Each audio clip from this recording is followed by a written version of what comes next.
Hi, everybody. Mary Farias here with your 5 minutes is better than nothing, a personal development. We're reading How to Study Napoleon Hill's Think and Grow Rich. Now, I'm going to do something a little bit different today, just because this next bit in the book is a story that Napoleon Hill printed with courtesy of the New York World Telegram. So it's not teaching so much as it is just recanting a story. So I'm going to just read it for the 5 minutes. So actually, we have about a minute or 4 minutes left. So this is on page 87, a pretty after dinner speech for $1 billion. When on the evening of December 12th, 1900, some 80 of the nation's financial nobility gathered in the banquet hall of the University Club on Fifth Avenue to do honor to a young man from out of the West, not half a dozen of the guests realized they were to witness the most significant episode in American industrial history.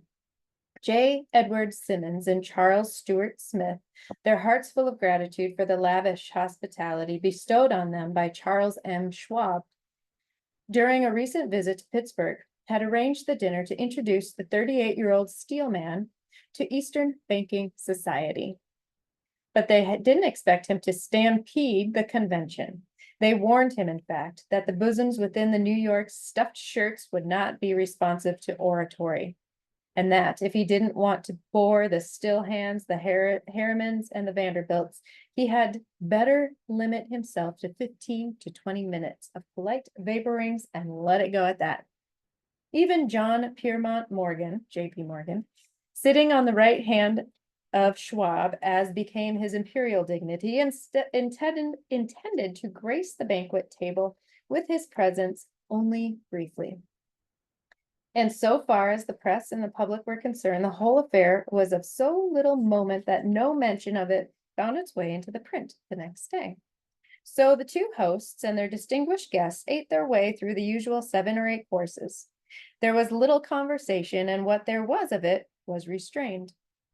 Few of the bankers and brokers had met Schwab, whose career had flowered along the banks of the Monongahela, and none knew him well. I totally butchered the name of that river. But before the evening was over, they and with them Money Master Morgan were to be swept off their feet. $1 billion baby, the United States Steel Corporation, was to be conceived. It is perhaps unfortunate, for the sake of history, that no record of Charlie Schwab's speech at the dinner ever was made. He reported some parts of it later, at a later date during a similar meeting of Chicago bankers. And still later, when the government brought suit to dissolve Steel Trust, he gave his own version from the witness stand of the remarks that stimulated Morgan into a frenzy of financial activity. It is probable, however, that it was a homely speech, somewhat ungrammatical, for the niceties of language never bothered Schwab, full of epigram and threaded with wit. But aside from that, it had a galvanic force and effect upon the 5 billions of estimated capital that was represented by the diners. After it was over and the gathering was still under its spell, although Schwab had talked for 90 minutes, Morgan led the orator to a recessed window where, dangling their legs from the high and comfortable seat, they talked for an hour more. The magic of the Schwab personality had been turned on full force, but what was more important and lasting was the full-fledged, clear-cut program he had laid down for the aggrandizement of steel. Many other men had tried to interest Morgan in slapping together a steel trust after the pattern of the biscuit, wire, and hoop, sugar, rubber, whiskey, oil, or chewing gum combinations. John W. Gates, the gambler, had urged it, but Morgan distrusted him. The Moore boys, Bill and Jim, Chicago stock jobbers, who had glued together a match trust and a cracker corporation, had urged it and failed.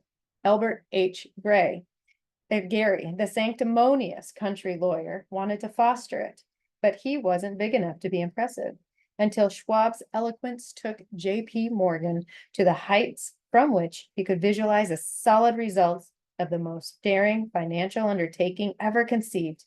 The project was regarded as a delirious dream of easy money crackpots. All right, I'll finish the story tomorrow.